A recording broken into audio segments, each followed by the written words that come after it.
ministre des Finances.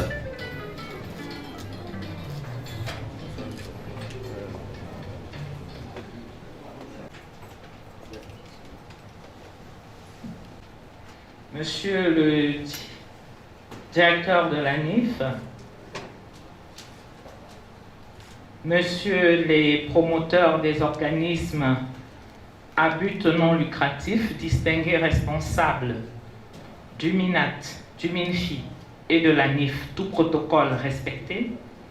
bonjour et bienvenue dans cette salle des conférences de l'hôtel Montphévé. Dans l'objectif de corriger les manquements observés lors des évaluations du dispositif de lutte contre le blanchiment des capitaux et le financement du terrorisme, des ateliers de sensibilisation des acteurs de la chaîne ont été conjointement organisés par le ministère des Finances et le ministère de l'Administration territoriale. Et dans cette veine, la cible d'aujourd'hui est l'ensemble des organismes à but non lucratif. Le programme prévoit 2 grandes phases. La première protocolaire prévoit le discours d'ouverture de Monsieur le ministre des Finances, la photo de famille et le cocktail d'ouverture. La seconde phase, quant à elle, est dédiée à la présentation des différentes thématiques retenues dans ce cadre, et ce pendant 2 jours. Et donc, sans plus tarder, je prie l'assistance à bien vouloir prêter une oreille attentive à l'allocution d'ouverture de Monsieur le ministre des Finances, Louis-Paul Motazé, que j'ai l'honneur d'inviter à ce pupitre. Monsieur le secrétaire général du ministère de l'Administration territoriale, Monsieur le directeur de l'Agence nationale d'investigation financière, ANIF, Mesdames et Messieurs les experts formateurs, distingués invités, Mesdames, Messieurs, chers participants, je voudrais tout d'abord présenter les excuses pour mon arrivée tardive à cet atelier. Il se fait que, et je crois que vous le savez, les exigences du protocole m'ont d'abord amené à une autre cérémonie qui était présidée par le Premier ministre chef du gouvernement. Et comme les 2 réunions étaient à la même heure, j'ai préféré aller d'abord là où il y avait mon patron avant de venir vous retrouver. C'est donc pour moi un agréable devoir pour moi de présider ce jour la cérémonie solennelle d'ouverture de cet atelier de sensibilisation et de formation des organismes à but non lucratif, OBNL, sur les risques liés à l'usage abusif de leur secteur d'activité à des fins de financement du terrorisme. Permettez-moi tout d'abord de saluer la présence de Monsieur le secrétaire général, représentant le ministre de l'Administration territoriale, qui a tenu à assister personnellement à ces assises, mais a été appelé à la dernière minute à une autre mission décidée par le président de la République. Monsieur le secrétaire général, votre présence et celle de l'ensemble des responsables de premier rang des services centraux et déconcentrés de la région du Centre témoigne de l'importance que votre département ministériel accorde à la problématique qui nous réunit ce jour, d'autant plus qu'elle porte clairement sur la lutte contre le financement du terrorisme, qui est l'un des moyens de la préservation de la sécurité et de la stabilité de notre pays. Monsieur le secrétaire général, je vous prie donc de transmettre à Monsieur le ministre l'expression de la gratitude de mon département ministériel pour son implication personnelle et les diligences qu'il a bien voulu mettre en œuvre pour la tenue de ces assises. Je remercie enfin les experts formateurs au cadre du ministère de l'Administration territoriale, de la justice militaire ainsi que de l'ANIF d'avoir accepté d'animer cet atelier, sans oublier l'ONUDC, ce fidèle partenaire du gouvernement, toujours disponible et prompt à répondre favorablement à nos sollicitations. Quant aux participants, je voudrais vous souhaiter une chaleureuse et cordiale bienvenue, surtout ceux qui viennent de loin. Mesdames et Messieurs, distingués invités, l'atelier qui commence ce jour est le premier d'une série de 4 sessions qui seront consacrées à la sensibilisation des organismes à but non lucratif sur les risques de financement du terrorisme auxquels est exposée leur secteur d'activité. Ce n'est un secret pour personne que le terrorisme sévit dans le monde entier et sous des formes très variées. Dans sa résolution 2199 de l'année 2015, le Conseil de sécurité des Nations Unies avait déclaré, je le cite, « Le terrorisme sous toutes ses formes et dans toutes ses manifestations constitue une des menaces les plus graves contre la paix et la sécurité internationale. Et tous les actes de terrorisme sont criminels et injustifiables, quelles qu'en soient les motivations, le moment et les acteurs. » Fin de citation. Mesdames et messieurs, vous conviendrez avec moi que cette déclaration du Conseil de sécurité des Nations Unies s'applique bel et bien au Cameroun, qui fait effectivement face, de façon déplorable et regrettable, au terrorisme sous plusieurs formes, et ce depuis plusieurs années. Les incursions de Boko Haram dans la partie septentrionale, les graves exactions commises par les groupes terroristes dits sécessionnistes dans les régions du nord-ouest et du sud-ouest, le climat d'insécurité entretenu dans la région de l'Est par les groupes rebelles venant de la RCA et des autres pays voisins. Le terrorisme est donc une réalité dans notre pays, certes, mais je précise, il n'est pas une fatalité, car ces différentes organisations que je viens de citer ont rencontré non seulement la riposte rigoureuse et professionnelle de nos forces de sécurité et de défense, mais ces groupes terroristes ont surtout rencontré la très haute et ferme détermination d'un homme, son Excellence M. Paul Biya, président de la République. Mesdames et messieurs, je ne voudrais pas m'étendre sur les nombreux exploits citoyens républicains réalisés par nos forces de défense et de sécurité. J'aimerais seulement souligner avec emphase ici que la lutte contre le terrorisme passe également et avant tout par le combat contre ces diverses formes de financement. Car autant le terrorisme se manifeste sous diverses formes, autant les financements sont également variés et parfois insoupçonnables. L'un des moyens de financement observés par les experts est l'utilisation abusive des organismes à but non lucratif pour faire acheminer la logistique et les moyens financiers aux groupes terroristes. Sur ce point précis, je voudrais rappeler ici que notre pays a connu plusieurs études de typologie et des évaluations qui ont conclu à la mise en œuvre insuffisante des mesures de lutte contre le financement du terrorisme, notamment dans le secteur des OBNL. Cette conclusion est, entre autres, à l'origine de l'inscription récente du Cameroun dans la liste grise du GAFI des pays dont les dispositifs ne sont pas conformes aux standards internationaux. Les experts vous le diront, l'inscription du Cameroun dans la liste grise a des conséquences pour notre système financier et porte atteinte à la réputation de notre pays. Mesdames et messieurs, vous comprenez donc aisément que l'heure n'est plus au discours. Tous les acteurs doivent se mettre en rang de bataille pour prendre des mesures concrètes pour une sortie rapide de notre pays de cette liste qui ne l'honore pas. Bien au-delà de l'exigence de se conformer aux standards internationaux et donc de sortir de la liste grise du GAFI, la lutte contre le financement du terrorisme est un impératif catégorique, en ce sens qu'elle participe à la préservation de la sécurité et de la stabilité sans lesquelles notre pays ne peut se développer. Mesdames et messieurs, chers participants,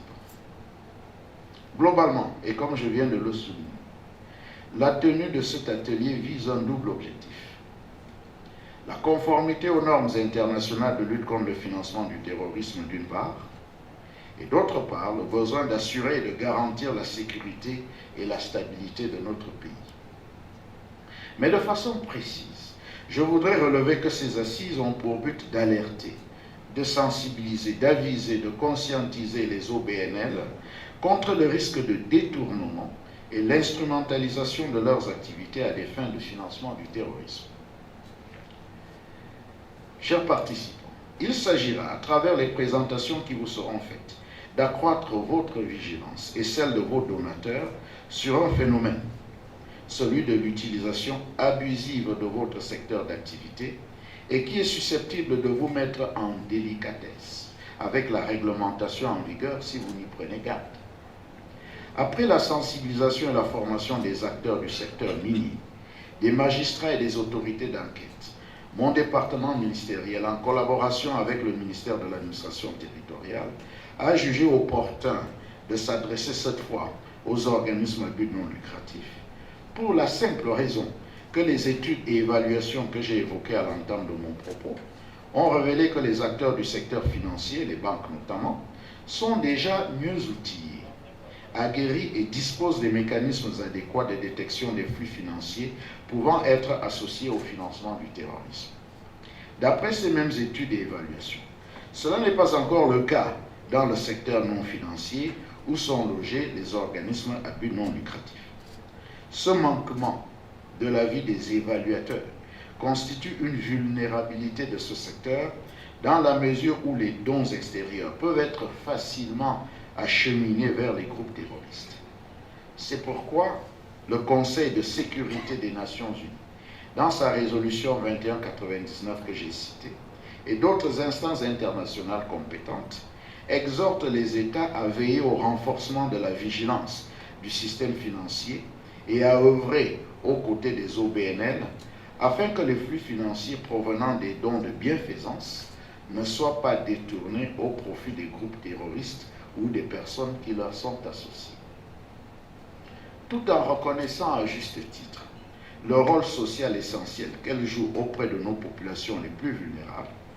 je voudrais noter qu'une organisation humanitaire, indépendamment de sa forme juridique, n'est pas en soi un acteur à risque et exposé au financement du terrorisme. Par contre, selon les cas de figure relevés par les différentes études, elle peut le devenir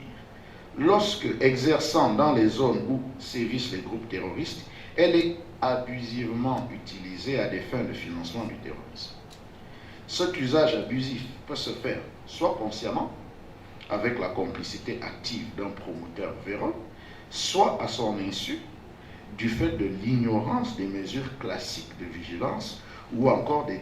diligences qu'impose la législation en vigueur sur la lutte contre le financement du terrorisme. À côté de ces organisations humanitaires légalement constituées et connues des autorités, il existe des organisations de façade qui infiltrent le secteur des humanitaires. Il existe des OBNL qui pratiquent l'extorsion de fonds sous forme de taxes d'accès, de raquettes au passage, d'un checkpoint. C'est à ce niveau que je voudrais encore me réjouir et saluer à juste titre tous les actes que je qualifierais d'avant-gardistes, que le ministre de l'administration territoriale a si opportunément posé dans le cadre de la lutte contre le financement du terrorisme. Sans être exhaustif, je voudrais citer la création, par arrêté du 5 avril 2022, d'une commission technique chargée de l'étude des dossiers d'agrément et du suivi des activités des ONG. La circulaire du 9 avril 2024, adressée au gouvernement et relative à l'extension des contrôles des organismes à but non lucratif aux activités de lutte contre le blanchiment des capitaux et le financement du terrorisme, ou encore la récente réunion du 8 avril 2024 avec les opérateurs de téléphonie mobile. Toutes ces mesures montrent, s'il en était encore besoin, que le ministère de l'administration territoriale a pris la pleine mesure du danger que constitue le financement du terrorisme. Ces mesures, dois-je le souligner à grands traits, contribuent à l'amélioration de la notation du Cameroun dans le cadre de son processus de sortie de la liste grise. À ce sujet, je note avec beaucoup de satisfaction la participation d'un responsable du MINAT à la dernière réunion du GAFI tenue le 8 avril 2024 à Cape Town, en Afrique du Sud, et au cours de laquelle il a présenté les avancées significatives que je viens d'évoquer. Ces mesures, disais-je, visent également à priver les groupes terroristes d'une source importante de revenus. Toutefois, je voudrais saisir l'occasion de la présence des hauts responsables du MINAT pour inviter les services techniques compétents à plus de vigilance lors de l'octroi des agréments et des contrôles. À vous, chers participants, promoteurs et gérants des OBNL, vous êtes des acteurs importants du développement socio-économique et à ce titre, vous êtes des partenaires privilégiés et incontournables du gouvernement dans sa quête permanente du bien-être des populations les plus démunies et les plus vulnérables. Le gouvernement saisit l'occasion de cet atelier pour vous appeler à plus de vigilance, plus de responsabilité, afin de préserver votre secteur d'activité. Ne soyez pas ce maillon faible par lequel transitent les fonds destinés à financer les actes criminels qui menacent la paix et la stabilité de notre pays. Ne soyez pas des complices des groupes terroristes, parce que les conséquences pénales sont graves et les experts vous diront que la loi en la matière est sans appel, le maître mot ici étant tolérance zéro. À vous les experts, je voudrais vous remercier pour votre disponibilité. Je sais pouvoir compter sur votre professionnalisme et votre parfaite maîtrise du sujet. Partant de l'hypothèse selon laquelle une organisation humanitaire ne présente pas en soi un risque pour le financement du terrorisme, si certaines conditions ne sont pas réunies, vos travaux devraient pouvoir aboutir à l'élaboration d'une cartographie des OBNL qui sont les plus exposés au financement du terrorisme et envisager des mesures adéquates pour réduire ce risque et permettre ainsi au mouvement associatif de continuer sa mission citoyenne auprès de nos populations des régions du centre, de l'Est et du Sud qui sont concernées par cette phase de lancement. Au comité conjoint d'organisation, ANIF-MINAT, je voudrais vous féliciter pour la bonne organisation de cet atelier et vous invite, dans les meilleurs délais, à nous soumettre une proposition pour l'organisation de la seconde phase afin de pouvoir couvrir l'étendue du territoire avant le mois de septembre 2024 où le Cameroun devra présenter au GAFI le rapport d'avancement des actions mises en œuvre en vue de la sortie de la liste grise. Mesdames et messieurs, c'est sur cette feuille de route et en plus des objectifs visés par ces assises que je déclare ouvert l'atelier de sensibilisation et de formation des organismes à but non lucratif sur les risques de financement du terrorisme et je vous remercie de votre aimable attention.